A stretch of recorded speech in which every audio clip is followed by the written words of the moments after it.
Today I'm going to show you how to refurbish a kitchen worktop. As you can see, this one is deteriorated and old and needs some attention. First we have to strip away all of the old sealant.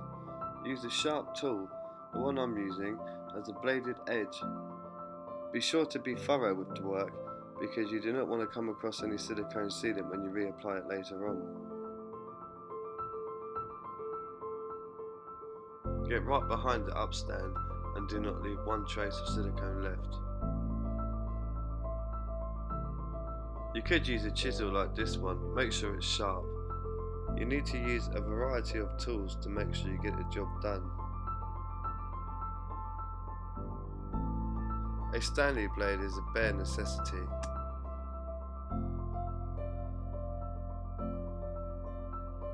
Make sure you get every nook and cranny, including between the grout lines. While using a silicone sealant removal product like this, it is very easy to cut away the silicone sealant. Apply liberally. Let the liquid work its way for about 15 minutes and the silicone sealant just strips off. This will be the most difficult part of the restoration process.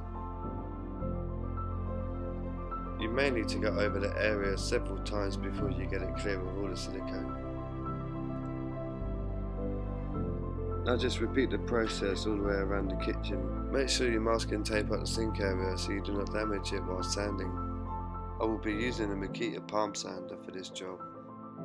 Start with a 60 grade paper working your way up. I like to attach my sander to a hoover to prevent any dust build up in the air. I have the hose attached to the VacMaster hoover. It's the Pro 30 and it costs £70.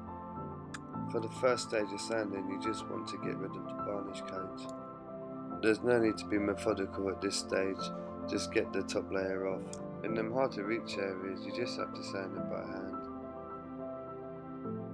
This can usually take up a lot of the time. The left hand side is before the sanding was commenced. You need to make sure the shine is completely gone. Next we use the 120 and go over everything again. Make sure you follow the grain of the wood to prevent any scratches.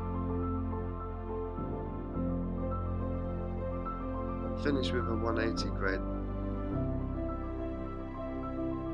For the finish I'll be using Rustin's plastic coating. Use 1 part hardener to 4 parts resin.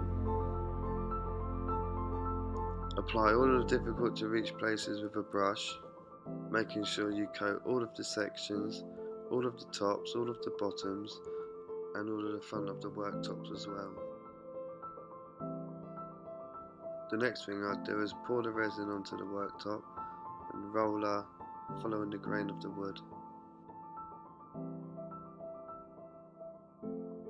While applying light pressure, make sure you do one section at a time. Make sure there's a nice even layer going over all parts of the work surface.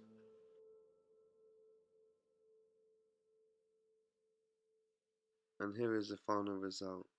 This was all achieved within about 4 hours.